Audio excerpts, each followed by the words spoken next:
My name is Yelena. I'm 32 years old. For 15 years, I spent every Christmas alone, scrolling through Instagram photos of my entire family celebrating together at my grandmother's beach house, wondering what I did wrong to not be invited. I never got an answer. I never got an apology. I never even got a text. Then, last January, my grandmother passed away. I found out through a Facebook post. No one called me. I showed up to the funeral late because no one told me the time had changed. 3 weeks later, a lawyer contacted me with a secret my grandmother had kept from everyone, including my mother. She had left me the beach house. I didn't tell anyone.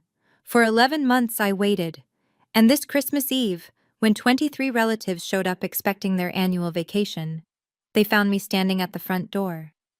What happened next changed everything. Before I continue, if you enjoy stories about family drama and finding your voice, please like and subscribe, but only if this story resonates with you. Where are you watching from tonight? What time is it there? Drop it in the comments. Now let me take you back to 11 months ago, to the day I got a call from a lawyer named Harold Finch. I found out my grandmother died through a Facebook post, not a phone call from my mother, not a text from my sister. A Facebook post, shared by a cousin I barely knew, with a photo of Grandma Vivian smiling in her garden and the words, "Rest in peace, Aunt Viv." I sat in my apartment in Raleigh, staring at my phone, waiting for someone, anyone, to call me. They didn't. The funeral was 3 days later. I drove 4 hours to get there. When I arrived, the service had already started. No one had told me the time changed. I sat in the back row. My mother didn't turn around. My sister Meredith glanced at me once, then looked away like I was a stranger who'd wandered into the wrong church. After the burial, I tried to approach my mother. She was surrounded by relatives, accepting condolences, dabbing her eyes with a tissue. "Mom," I said. She looked at me like I'd interrupted something important. "Yelena, you made it." That was it. No hug. No, "I'm glad you're here." Just, "You made it," like I'd shown up uninvited to a party. 3 weeks later, I got a phone call. "Miss Carter, this is Harold Finch. I was your grandmother's attorney." I didn't know Grandma Vivian had an attorney. "I need to meet with you privately," he said. "Don't tell anyone in your family about this call." I felt my heart stop. "Is something wrong?" "No, Ms. Carter. Something is very right." He paused. "Your grandmother left specific instructions. She said, and I quote, 'Yelena will understand why this must stay between us.'" I drove to Raleigh the next morning, with no idea that I was about to inherit the one thing my mother wanted most. But first, let me tell you about the Christmas photos. The first one appeared when I was 17, December 26th, 2009. I was scrolling through Facebook when I saw it, my entire family gathered in Grandma Vivian's living room. My mother in the center, arm around Meredith. Aunts, uncles, cousins I only saw at funerals. 23 people, laughing, holding gifts, wearing matching red sweaters. I wasn't there. I called my mother that night. "Mom, why wasn't I invited to Christmas?" She sighed like I was being dramatic. "Oh, honey, we thought you were staying with your college prep group. Didn't I tell you?" She hadn't. The next year, we assumed you were working. The year after, the group text must not have gone through. Then, "You know you're always welcome. Why didn't you just come?" I tried that once. I was 23. I drove to Outer Banks without telling anyone, thinking maybe if I just showed up, they'd have to include me. I knocked on the door. My mother opened it. Her face went pale, like she'd seen something that shouldn't exist. "Yelena? How did you—" Behind her, I heard Meredith's voice, loud and clear. "Did anyone actually invite her?" The room went quiet. 23 people stared at me like I'd crashed their private party. My mother recovered quickly. "Of course you're welcome, honey. Come in." But I saw the looks. The whispered conversations that stopped when I walked by. The way Meredith made sure there was no seat for me at the dinner table. I left the next morning. I never tried again. For 15 years, I spent Christmas alone, scrolling through photos of a family that pretended I didn't exist. Until Grandma Vivian changed everything. To understand why my mother erased me, you have to understand David Carter. He was my father.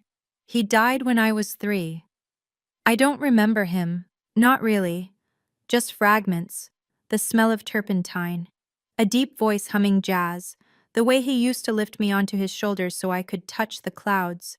He was a painter, a dreamer, a man who believed in beauty more than bills. My mother married him when she was 19.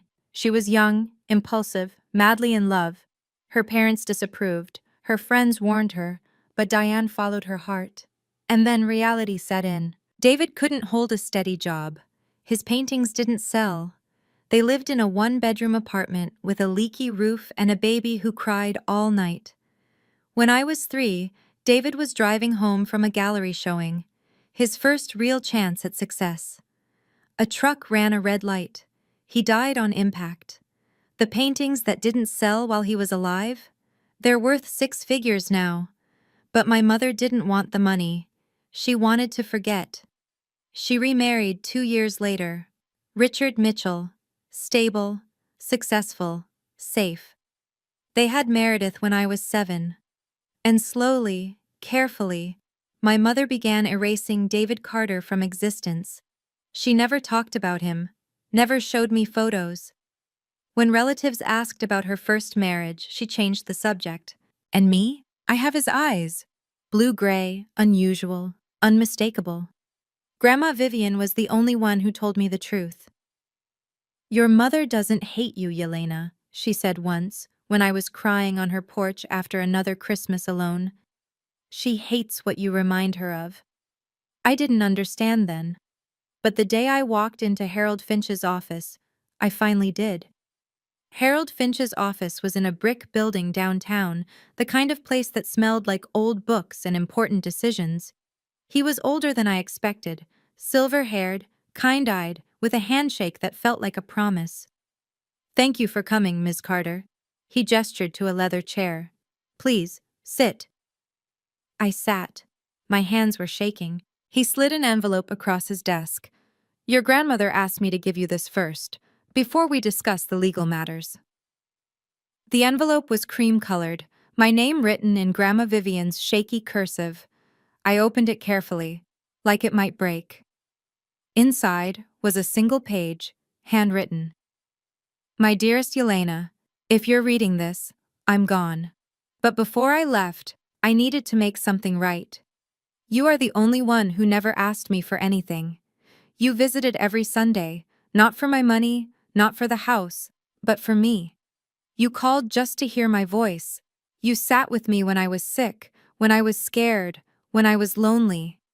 Your mother and sister came when they wanted something. You came because you loved me. So I'm leaving you everything. They will say I was confused. They will say you manipulated me. But I have never been clearer about anything in my life. The beach house is yours. All of it. Do with it what you will. Just promise me one thing. Stop being invisible. With all my love, Grandma."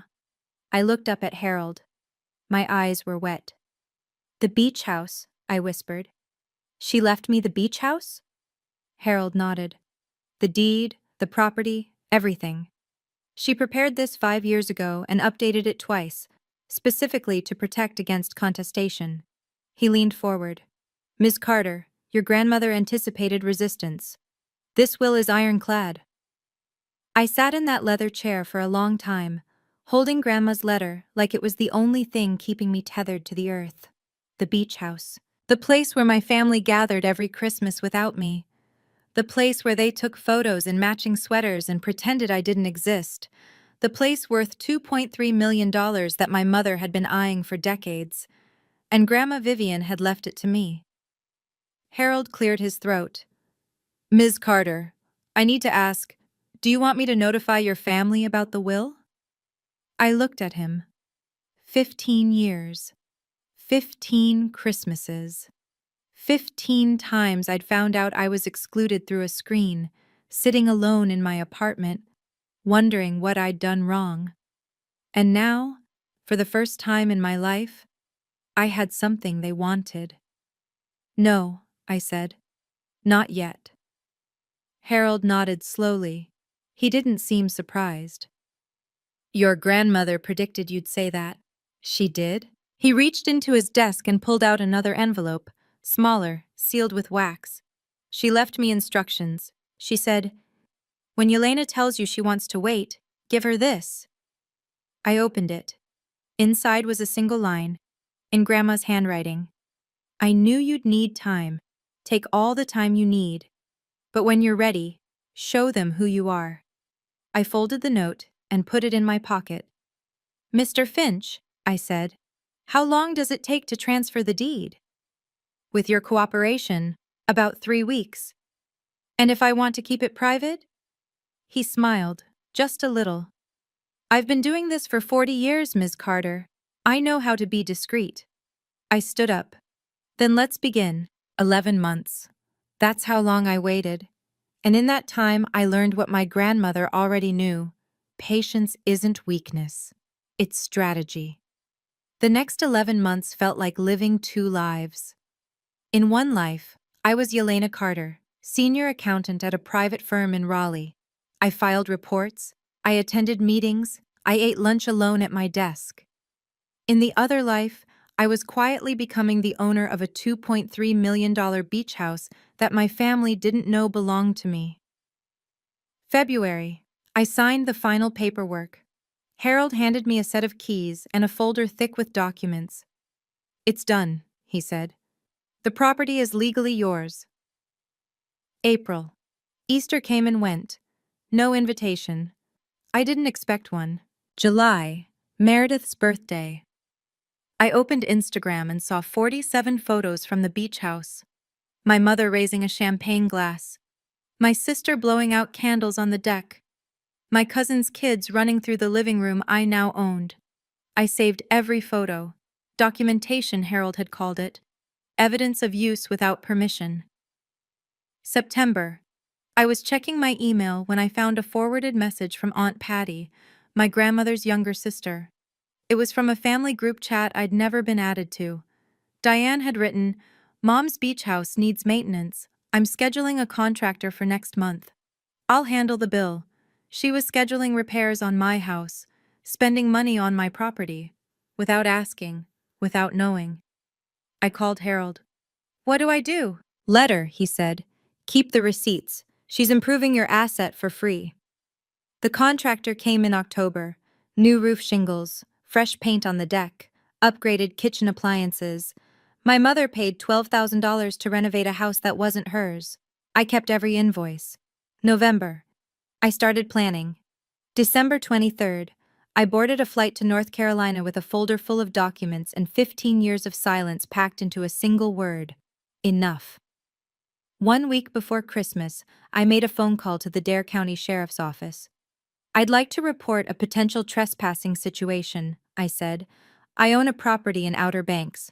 I have reason to believe multiple individuals will attempt to enter without permission on December 24th. The deputy on the line, Marcus Webb, according to his introduction, was patient and professional. "Ma'am, can you prove ownership?" "I have the deed, the title, tax records, and the previous owner's will, all notarized." A pause. "That's thorough." "I've had 11 months to prepare." We arranged to meet on Christmas Eve morning. He would verify my documents. If everything checked out, he'd be there when my family arrived. "Ma'am," Deputy Webb said before hanging up, "are you sure about this? Family situations can get complicated." "Deputy, my family has been using my property for 15 years without my knowledge or consent. I'd say it's already complicated." The night before I flew out, my phone buzzed. "Aunt Patty." "Yelena, it's Patty. I just wanted to check on you." I almost dropped the phone. Aunt Patty was the only relative who ever asked about me, the only one who occasionally pushed back when my mother controlled the narrative. "I'm okay, Aunt Patty." Are you sure, honey? I always wonder why you're never at these things. Diane says you prefer to be alone, but… She trailed off. Aunt Patty, I said carefully. You'll understand soon. What do you mean? Just, don't be surprised. Whatever happens tomorrow. She was quiet for a moment. Yelena, what are you planning? I smiled. My first real smile in months. Just showing up. For once. I hung up, packed my bag, and went to sleep. Tomorrow, I would stop being invisible. The beach house was exactly as I remembered it. I arrived on the evening of December 23rd, just as the sun was setting over the Outer Banks. The key Harold had given me fit perfectly in the new lock I'd had installed 2 months ago. My mother's old key wouldn't work anymore. I stepped inside and stood in the entryway, breathing in the smell of salt air and old wood. The last time I'd been here, I was 23, uninvited, unwanted. I'd left before breakfast. Now I was back. And this time, I owned every square inch. I walked through the house slowly, room by room. The living room with its stone fireplace, the kitchen my mother had just renovated, with my money technically, the bedrooms upstairs, each one holding memories of Christmases I'd only seen in photographs. On the mantel, I found what I was looking for, a framed photo from 3 years ago. 23 people in matching red sweaters, smiling at the camera. Grandma Vivian sat in the center, looking tired but happy. I wasn't in the picture. I never was. I picked up the frame and studied it. My mother stood at Grandma's right shoulder, hand possessively on her arm. Meredith was on the left, holding her daughter. Aunts, uncles, cousins filled every available space. No room for me. There never had been. I set the photo down on the coffee table. Tomorrow, they'd see it. They'd remember where they were standing when their world shifted. In Grandma's old bedroom, I found a smaller frame, one I'd never seen before. It was me and Grandma, taken 6 months before she died. We were sitting on this very porch, laughing at something I couldn't remember. She'd kept it by her bed, hidden from the others. I placed it on the mantelpiece right in the center. Tomorrow, I wouldn't be invisible anymore. Christmas Eve morning. 7 a.m. I woke up in Grandma's bed, my bed now, to the sound of waves crashing outside the window. For a moment, I forgot where I was. Then I remembered.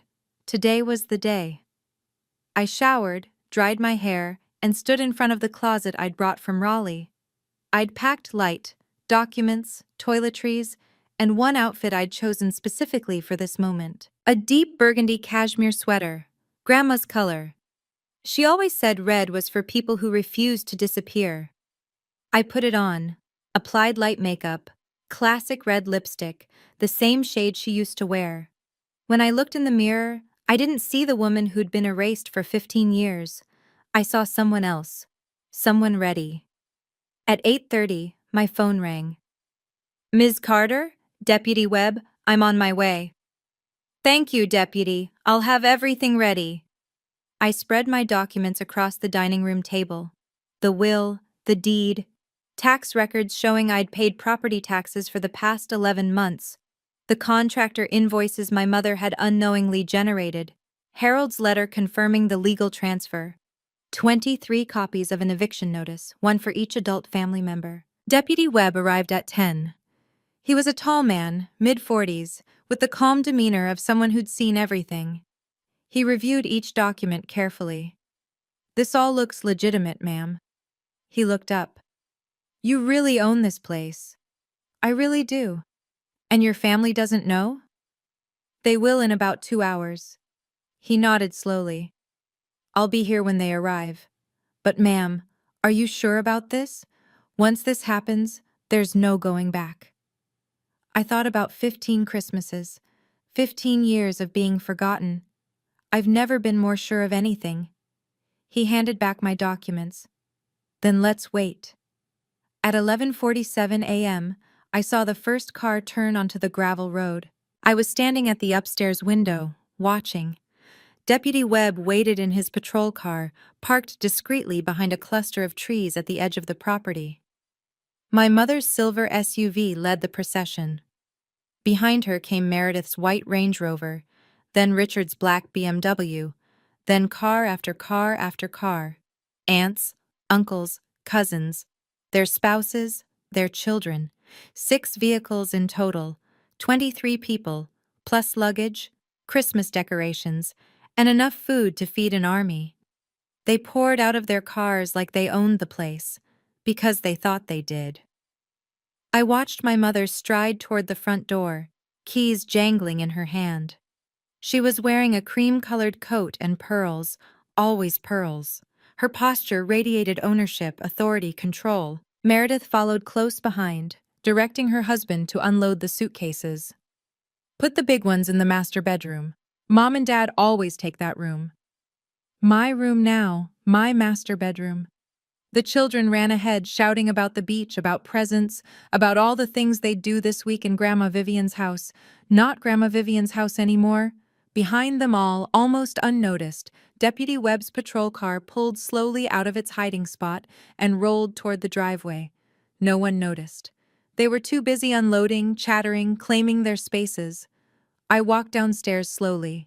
Each step creaked on the old wooden stairs, the same stairs I'd crept down 9 years ago, trying to be invisible, trying to belong. I wasn't trying anymore. I reached the front door just as my mother inserted her key into the lock.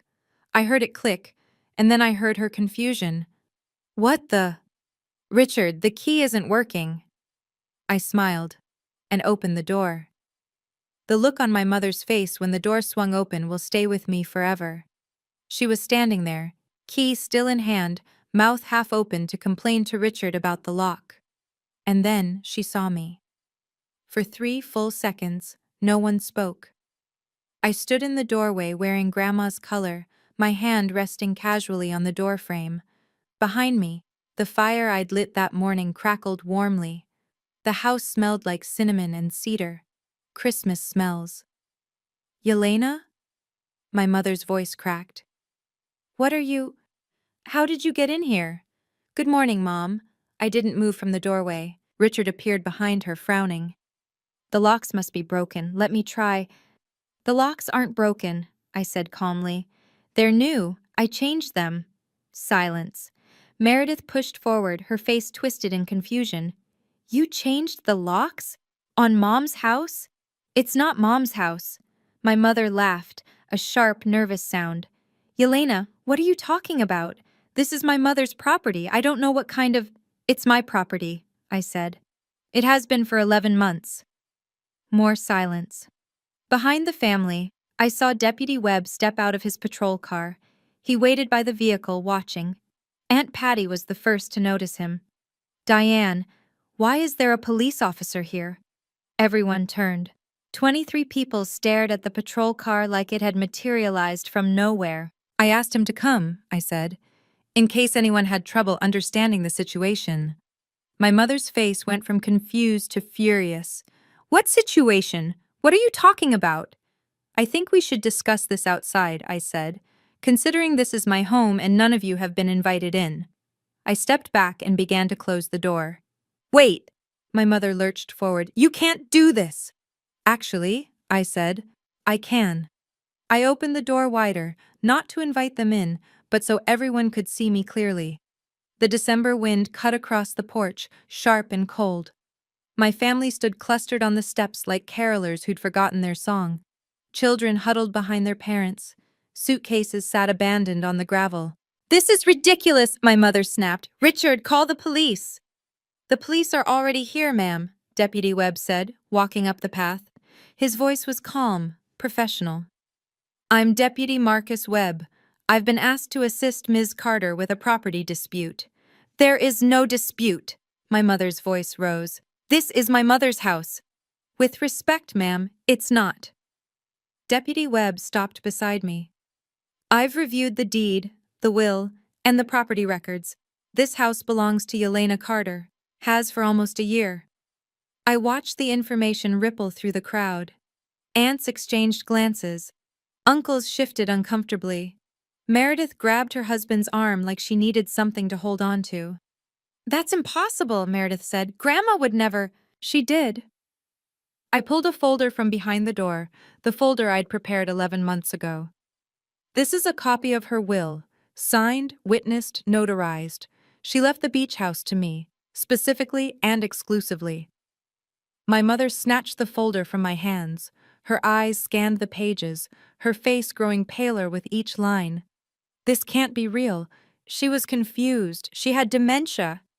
"Her doctor will testify she was cognitively sound until 2 weeks before she passed." I kept my voice level. "She knew exactly what she was doing." Aunt Patty stepped forward, her hand over her heart. "Yelena, Vivian left it to you?" I looked at her, the only person in this crowd who had ever asked why I wasn't at Christmas. "Yes, Aunt Patty, she did." The silence that followed was deafening. Deputy Webb stepped forward, and the crowd parted for him like he was Moses at the Red Sea. "Folks, I understand this is unexpected." His voice carried the authority of someone who'd delivered bad news 1,000 times. "But the law is clear. Ms. Carter is the legal owner of this property. I've verified the documents myself." Richard cleared his throat. "Officer, surely there's been some mistake. The family has been using this property for 15 years, I finished, "without my permission, because I didn't know I owned it until 11 months ago." "You didn't know?" Meredith's voice dripped with skepticism. "How convenient." "Your grandmother kept it private," Deputy Webb said. "That was her choice, and now it's Ms. Carter's choice how to proceed." My mother still clutched the folder, her knuckles white. "I'm calling a lawyer. This will is fraudulent. My mother would never—" "Your mother did." I met her eyes. "She also anticipated you'd say exactly that, which is why she had Harold Finch, an estate attorney with 40 years of experience, draft it with extra protections against contestation." I reached into my pocket and pulled out a thick stack of papers, each one bearing an official seal. "These are eviction notices, one for each adult present." I began handing them out. "You have 30 minutes to remove any personal belongings from your vehicles. After that, if you're still on my property, Deputy Webb will escort you off for trespassing." The notices passed from hand to hand. Some people read them, others just stared. My cousin Derek spoke up from the back. "Yelena, come on. It's Christmas Eve. Can't we talk about this?" "We could have talked any of the 15 Christmases you spent here without inviting me." I shrugged. "I have time now. Do you?" No one answered. My mother exploded. "You manipulated her!" She threw the folder to the ground, papers scattering across the porch. "You poisoned her against us. You scheming, ungrateful—" "When was the last time you visited her, Mom?" She stopped mid-sentence. "I visited her every Sunday for 5 years," I continued. "I sat with her when she was scared. I held her hand when she was dying. When was the last time you came? And I don't mean for Christmas when you wanted the house. I mean just to see her." My mother's mouth opened and closed. No words came out. Meredith tried to rescue her. "That doesn't give you the right to steal our inheritance." "Your inheritance?" I laughed, a sound I didn't recognize. "You mean the house you've been using for free for 15 years? The house you scheduled repairs on without asking who owned it?" I turned to the crowd. "My mother paid $12,000 in October to renovate this kitchen. She didn't ask me. She didn't even know she should, because she assumed she owned something that was never hers." Aunt Patty's voice cut through the tension. "Diane, when was the last time you invited Yelena to Christmas?" The question hung in the air like smoke. My mother whirled toward her sister. "That's not— She never wanted to come. She likes being alone." "I didn't want to come?" I kept my voice steady. "Or I was never told when the gathering was." Silence. 23 people, and not one of them could meet my eyes. Then my mother said the words that changed everything. "Fine. You want to know why you're never invited? Because I can't look at you. Every time I see your face, I see him. Your father, that useless, dreaming artist who ruined my life." The crowd went completely still. Okay, I need to pause here for a second. Some of you might be thinking, she should have just talked to them. And maybe you're right. Maybe I should have. But here's my question for you. If someone ignores you for 15 years, do you owe them a conversation? Type yes if you think I should have talked first. Type no if you think actions speak louder. I'm reading every comment after this. The silence after my mother's outburst was unlike anything I'd ever experienced. 23 people stood frozen in the December cold, their breath forming small clouds that dissipated into nothing. Even the children had gone quiet, sensing something terrible had shifted. Meredith's voice came out strangled. "Mom, what are you talking about?" My mother's face had gone white. She looked at her hands like they belonged to someone else, like they'd betrayed her. "I didn't mean," she started. "That's not what I—" "David Carter," I said quietly. "My father, the man you married before Richard, the man you've been trying to erase for 30 years. Richard stepped forward, his face a mask of confusion. "Diane? What is she talking about?" My mother couldn't look at him. Aunt Patty spoke, her voice barely above a whisper. "Diane, you excluded your own daughter because of David? You don't understand." My mother's voice cracked. "Every time I look at her, I see him, his eyes, his expressions. I see all the mistakes I made, all the years I wasted." "She was a child," Aunt Patty's voice sharpened. "She didn't choose her father. She didn't choose his eyes." "I know that," my mother shouted. Then quieter. "I know that." I looked at my mother, really looked at her. The woman who had systematically removed me from family gatherings for 15 years. Who had gaslit me into thinking I was imagining the exclusion. Who had taught my sister that I was disposable. And I felt something I hadn't expected. Not anger. Pity. "You couldn't forgive a dead man," I said softly. "So you punished the only part of him that was still alive." My mother's face crumpled. For a moment I thought she might cry. But she didn't apologize. She never did. I could have destroyed her. Right there, in front of everyone, I could have listed every Christmas she'd excluded me. Every lie she'd told. Every time she'd made me feel like a ghost in my own family. I could have made her small the way she'd made me small for 15 years. But that wasn't why I was here. "Deputy Webb," I said, turning away from my mother, "please give them 30 minutes to remove any personal belongings from their vehicles. Then I want everyone off my property." "Now wait just a minute," Richard started. "30 minutes, Richard. That's more consideration than I've ever gotten." Meredith clutched her daughter against her leg. "Yelena, the children, it's Christmas Eve. You can't just throw us out with nowhere to go." "There are 3 hotels in town."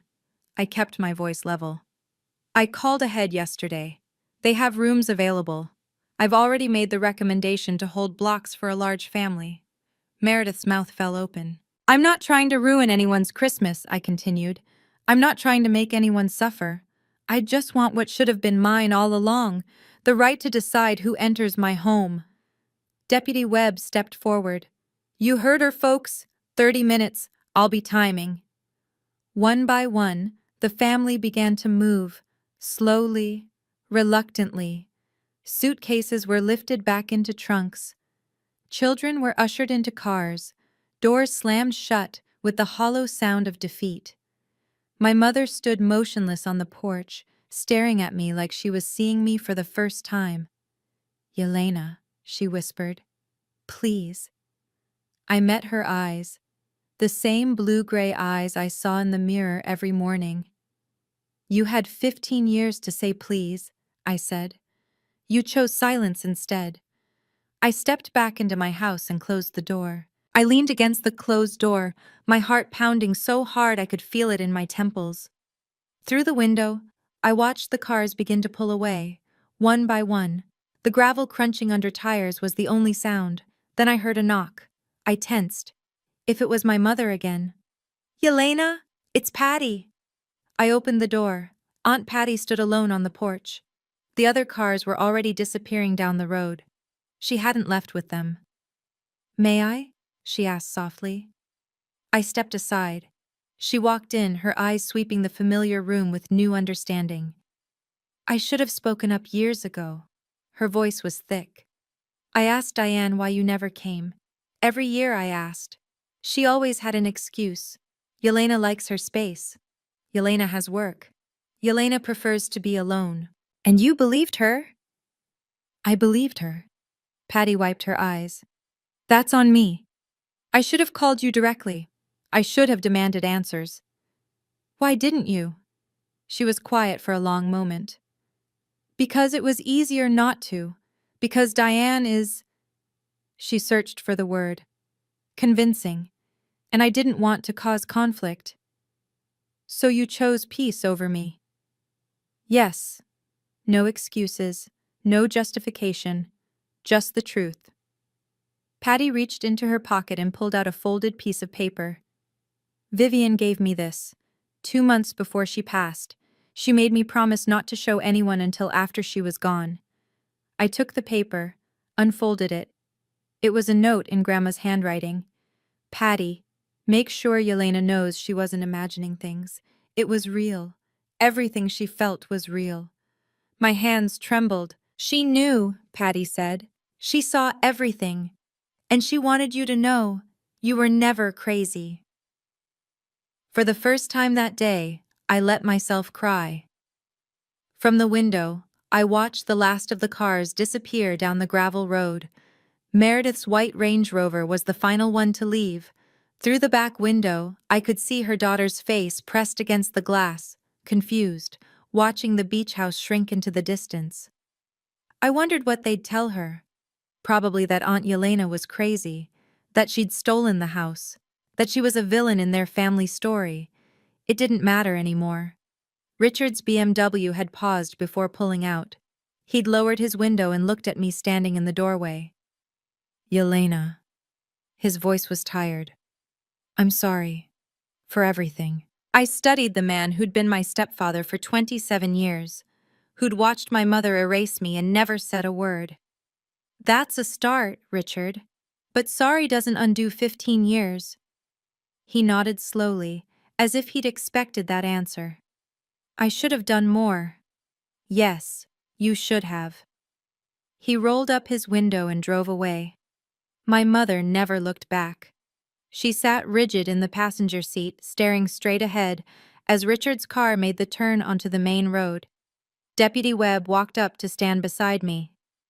That took courage, ma'am. Did it? I shook my head. It took 11 months of planning and a folder full of legal documents. That's not courage, that's preparation. He smiled slightly. Sometimes they're the same thing. He shook my hand. If you need anything else, you have my number. Thank you, Deputy, for being here. Just doing my job. He tipped his hat and walked back to his patrol car. I stood alone on the porch of my grandmother's house, my house, and listened to the sound of the waves. 6 SUVs, 23 relatives, 15 years of being forgotten. All of it, finally, over. Aunt Patty stayed for an hour. We didn't talk much. She made tea, using the new kettle my mother had unwittingly purchased, and we sat together in front of the fireplace, watching the flames. Call me later? She said when she finally stood to leave. I nodded. I will. She hugged me, a real hug, not the performative kind I'd gotten used to at the rare family events I'd attended. Then she left, and I was alone, truly alone, for the first time since I'd arrived. I walked through the house slowly. Every room felt different now, not haunted by exclusion, but quiet with possibility. Mine to fill or leave empty, as I chose. In the living room, the photo from 3 years ago still sat on the coffee table. 23 faces in matching red sweaters, Grandma Vivian in the center. I picked it up and studied it one more time. Then I placed it face down in a drawer. On the mantelpiece, my photo with Grandma remained. The two of us laughing on the porch, the only image in this house that included me. I did it, I said out loud, to the empty room. To her. I finally showed up. The fire crackled. The waves crashed outside. The house settled around me like it was exhaling. I sat down in Grandma's old chair, my chair now, and let myself feel everything I'd been holding back. The anger, the grief, the strange, hollow ache of winning a battle I never should have had to fight. I cried. Not the polite tears I'd allowed myself in Harold's office, but the ugly kind. The kind I'd been saving for 15 years. When I finished, the sun was setting over the water. I was alone. But for the first time, being alone felt like a choice. My choice. The messages started 3 days after Christmas. My phone, which had been silent for most of the holiday, suddenly exploded with notifications. Group texts I'd never been added to were now including me. Ironically, now that I'd made myself impossible to ignore. Some were angry. Cousin Derek, what you did was cruel. It's Christmas. You could have handled this differently. Aunt Barbara, my mother's sister. Vivian would be ashamed of how you treated your family. Meredith. I hope you're happy destroying our traditions. Grandma would be rolling in her grave. I didn't respond to any of them. But there were other messages too. Unexpected ones. Uncle Frank, who'd always seemed like background noise at family events. Yelena, I didn't know you weren't being invited. I always thought you just didn't want to come. I'm sorry. Cousin Sarah. I asked my mom once why you were never there. She said you had your own thing going on. I should have reached out. I'm sorry. Another cousin, one I barely remembered. I just found out Diane told everyone you preferred to celebrate alone. That wasn't true, was it? No, it wasn't. I learned something in those 3 days. For 15 years, my mother had controlled the narrative. She'd told everyone I was private, independent, that I chose isolation. And they'd believed her because it was easier than questioning. Now, with the truth exposed, some of them were starting to look back. To remember the unanswered questions, the missing pieces. Not all of them, of course. Some would never believe anything except that I was the villain. But some. Aunt Patty called every day, just to check in, just to talk. It was more family contact than I'd had in years, and it was enough. For now, it was enough. Richard called on New Year's Eve. I almost didn't answer, but something made me swipe the screen. Yelena. His voice sounded tired, older than I remembered. Thank you for picking up. I waited. I need you to know something, he continued. About what happened. About the past 15 years. I'm listening. I didn't know the full extent. I knew Diane was complicated about you. I knew she had trouble being in the same room with you sometimes, but I didn't know she was actively excluding you. How is that possible, Richard? You were there, every Christmas. She controlled everything. His voice cracked slightly. The invitations, the planning, the guest lists. When I asked about you, she said you didn't want to come. Yelena likes her space, she said, every single time. And you never verified? Never called me yourself? A long pause. No, I didn't. Why not? Because I trusted her. Because... He exhaled. Because it was easier not to. There it was. The same reason Aunt Patty had given. The same reason everyone had. It was easier not to. Your grandmother called me once, Richard added. About a year before she passed. She asked why I let Diane erase you. Those were her exact words. What did you tell her? I didn't have an answer. I still don't. He paused. I'm not calling to ask forgiveness, Yelena. I don't deserve that. I just wanted you to know that I see it now, what Diane did, what I allowed by doing nothing. I considered his words, the passive observer, the silent witness. 27 years of watching and never intervening. Thank you for telling me, Richard. Is there anything I can do? Not right now, but thank you for asking. It was more than my mother had ever done. My mother called 1 week later.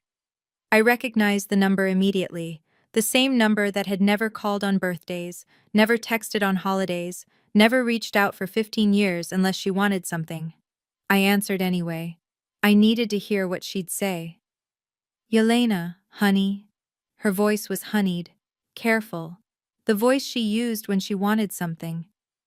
I think we've had a terrible misunderstanding. Have we? The holidays get so stressful. People say things they don't mean. I'm sure we can work this out. Work what out exactly? The house, of course. Her tone shifted slightly, still sweet, but with an edge. It has such sentimental value for the whole family. Maybe we could arrange some kind of shared ownership. I could handle the maintenance and… No. Silence. Excuse me? No, Mom. I'm not sharing ownership. I'm not arranging maintenance schedules. This is my house. Grandma left it to me. Your grandmother wasn't thinking clearly. The lawyers already reviewed it. For 11 months. The will is valid, it's over. Her voice dropped the sweetness entirely. You're being unreasonable. I'm being clear. There's a difference. I'm still your mother, Yelena. I closed my eyes.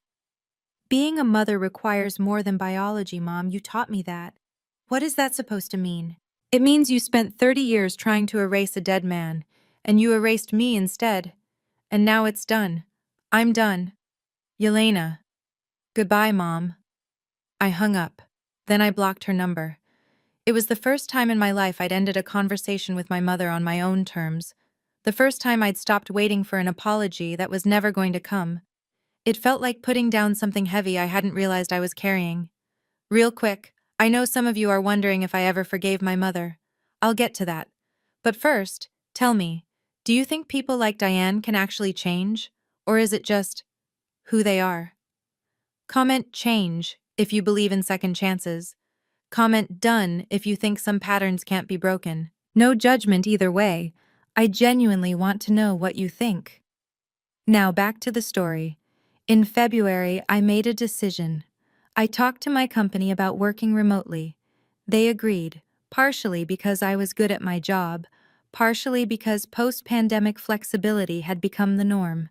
I packed up my Raleigh apartment, loaded my car, and drove back to Outer Banks. The beach house was waiting for me.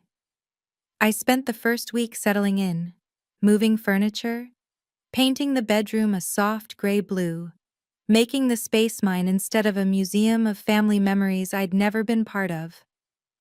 One afternoon, while cleaning out a closet in Grandma's old office, I found a box I hadn't seen before.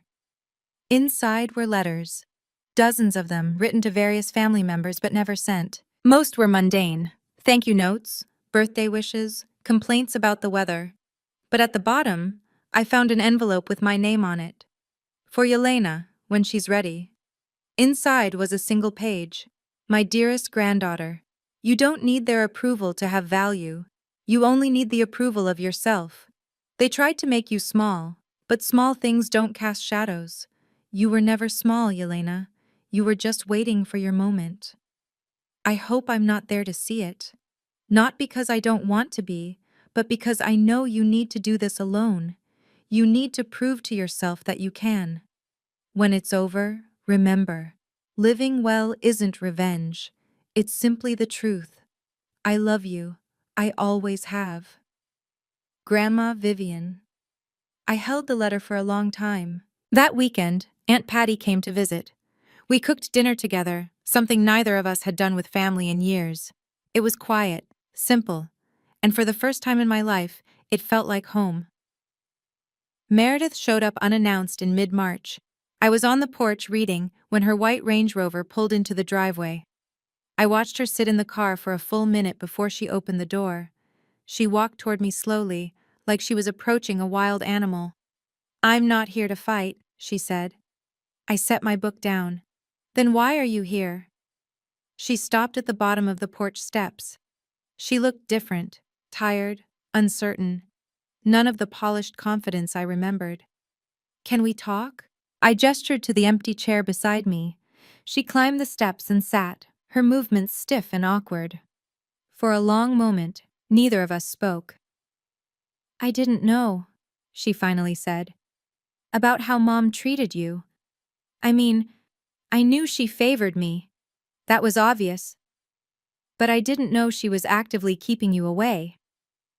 Would it have mattered if you knew? Meredith flinched. Then, quietly, I don't know. That's the honest answer. I studied my sister. Half-sister, technically. The golden child. The one who'd never had to fight for a place at the table. You never questioned it, I said. Why I was never there. You just accepted it. I did. She looked at her hands. I believed what I was told. That you didn't want to be around us. That you preferred being alone. Did that make sense to you? That your sister would choose to be alone every Christmas for 15 years? She didn't answer. We both knew she'd never thought about it that deeply. I'm not ready to have a relationship with you, she said finally. But I wanted you to know, I'm starting to see things differently. That's more than I expected. I nodded slowly. Thank you for telling me in person. She left 30 minutes later. It wasn't reconciliation, but it was something. Over the next few months, I learned something important about boundaries. They're not walls, they're doors with locks, and you decide who gets a key. With my mother, complete no contact, no calls, no texts, no explanations. I didn't owe her closure. She'd had 15 years to ask questions, and she'd chosen silence. Now I chose the same. With Richard, a single email once a month. Updates on the house, polite but distant. He'd been a passive bystander for 27 years. I wasn't going to pretend that observation was the same as love. With Meredith, the door was open, but just barely. She texted sometimes, photos of her daughter, random observations about the weather. I responded when I felt like it. No pressure, no expectations. With the rest of the family, it varied. The ones who'd reached out to apologize got responses. The ones who'd defended my mother got silence. I wasn't keeping score, but I was paying attention. And Aunt Patty got the spare key. You sure about this? She asked, holding the metal in her palm like it might explode. You're the only one who asked about me, I said. For 15 years, you were the only one who noticed I was missing. I should have done more than notice. You're doing more now, that's what matters. She visited every other weekend. We walked on the beach. We talked about Grandma Vivian. We built something new on the ashes of something broken. I didn't slam the door on my family. I just stopped holding it open for people who never planned to walk through. There's a difference between isolation and boundaries. Isolation is loneliness. Boundaries are peace. I was finally learning to tell the difference. This year, I hosted Christmas. Not for 23 people. Not for people who'd spent 15 years pretending I didn't exist. For 4. Aunt Patty arrived first, carrying a casserole dish and a bottle of wine. Vivian's recipe, she said, handing me the dish. I found it in her old cookbook. My 2 closest friends from Raleigh came next, Beth and Carmen, the women who'd been my real family when my actual family had forgotten me. They'd driven 3 hours to be here. And finally Marcus, a colleague from my firm who'd gone through a divorce last year and had nowhere else to go. When I'd invited him, he'd stared at me like I'd offered him a kidney. You barely know me, he'd said. I know what it's like to be alone on Christmas, I'd replied. Nobody should feel like that if they don't want to. So here we were. 4 people around a table meant for 12. A fire crackling, candles lit, the smell of Grandma Vivian's recipe filling the air. On the mantelpiece, I'd placed her photo, the one of us laughing together, the only picture in this house that had ever included me. Aunt Patty raised her glass. To Vivian, and to the granddaughter who reminded us what family actually means. We clinked glasses. Outside, the waves crashed against the shore. Inside, the conversation flowed easily. No walking on eggshells, no watching what I said, no feeling like an intruder in my own life. I looked around the table at the faces of people who had chosen to be here, who wanted me there. Thank you, I said quietly, for coming. Beth squeezed my hand. Thank you for inviting us, This place is beautiful. It was, and for the first time, I felt like I belonged in it. After everyone had gone to bed, I slipped out onto the porch. The December air was cold and sharp, carrying the salt smell of the ocean. Stars scattered across the sky like spilled sugar. Somewhere in the distance, a foghorn sounded. I sat in Grandma's old rocking chair, my chair now, and let myself think. About the past year. About 15 years before that. About the woman I used to be and the woman I'd become. I used to think forgiveness meant pretending nothing happened. That being the bigger person meant swallowing your pain and smiling through it. I don't believe that anymore. Some things can't be forgiven. Not because you're bitter, but because forgiveness requires acknowledgement, requires remorse, requires change, and some people will never offer those things. My mother had called 3 more times since I'd blocked her. Each time from a different number. Each time with a different approach. Anger, guilt, bargaining. Never once with an apology. I didn't hate her. That surprised me. I thought I would, after everything. But hate takes energy. It takes space in your head, your heart. And I'd already given her enough of both. What I felt now was something smaller, quieter, something like pity, mixed with acceptance. She was who she was. She'd made her choices, and now I was making mine. Boundaries aren't about punishment. They're about protection, about choosing where your energy goes. I'd spent 32 years trying to earn a seat at a table that didn't want me. Now I had my own table. It was smaller, quieter, but everyone there had chosen to be there. No obligations, no resentments, no ghosts. I rocked slowly in the chair, listening to the waves. For the first time in my life, I wasn't waiting for anything. I was just here. On Christmas morning, I found it. I was cleaning up from the night before, putting dishes away, when I noticed something behind Grandma's photo on the mantelpiece. An envelope, cream-colored, tucked into the back of the frame. My name was written on the front in her handwriting. Below it, a note, to be read on your first Christmas as owner. My hands trembled as I opened it. My dearest Yelena, if you're reading this, it means you did it. You stopped being invisible. I wish I could be there to see it. I spent years watching your mother try to erase you, and it broke my heart. I should have said something. I should have fought harder. But Diane is my daughter, and I kept hoping, foolishly, that she would change. She didn't, and I'm sorry for that. I left you this house because you earned it. Not through manipulation or scheming, like they'll probably say, but through love. Pure, simple love that never asked for anything in return. You have your father's eyes, Yelena. Did I ever tell you that? David was a good man. Impractical, yes. A dreamer, certainly. But good. Your mother never could see that. She only saw what she'd lost by loving him. You inherited his eyes, and his heart, and his ability to see beauty in things other people overlook. Living well is the best revenge, they say. But living true, that's even better. Be true, Yelena. Be who you are. Don't let anyone make you small again. I love you, I'm proud of you, and wherever I am, I'm watching. Your grandma.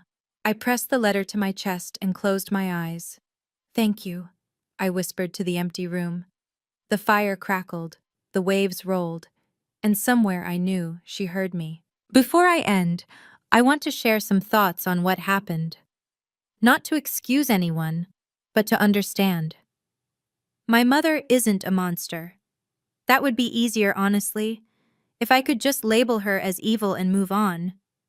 But people are more complicated than that. Here's what I've come to believe. Diane married my father at 19. She was young, idealistic, convinced that love would conquer all. When reality hit, the poverty, the instability, the death, she couldn't process the grief, so she converted it into shame. In her mind, loving David became her biggest mistake, And I became living proof of that mistake. Every time she looked at my eyes, she saw not her daughter, but her failure. That doesn't excuse what she did. Nothing excuses 15 years of systematic exclusion, gaslighting, and emotional abandonment, but it explains it. An understanding helped me let go of the question that had haunted me for decades. What did I do wrong? The answer is nothing. I did nothing wrong. I was just unlucky enough to be born with the wrong man's eyes. As for me, my weakness was patience, kindness without boundaries. I spent 15 years thinking that if I was just quiet enough, good enough, undemanding enough, they would finally see me. They never did. Because here's the truth: some people don't want to see you, and no amount of shrinking yourself will change their vision. The lesson? Don't water dead plants. Don't knock on doors that won't open. Don't beg for a seat at tables where you're not wanted. Build your own table instead. And that's what I'm doing now, one day at a time. Thank you for staying with me until the end. If this story touched something in you, please leave a comment. Tell me your story. Have you ever felt invisible? What did you do about it? If you enjoyed this, there's another story waiting for you in the description, about a woman who gave her family everything until she gave them nothing. Click it, and I'll see you there.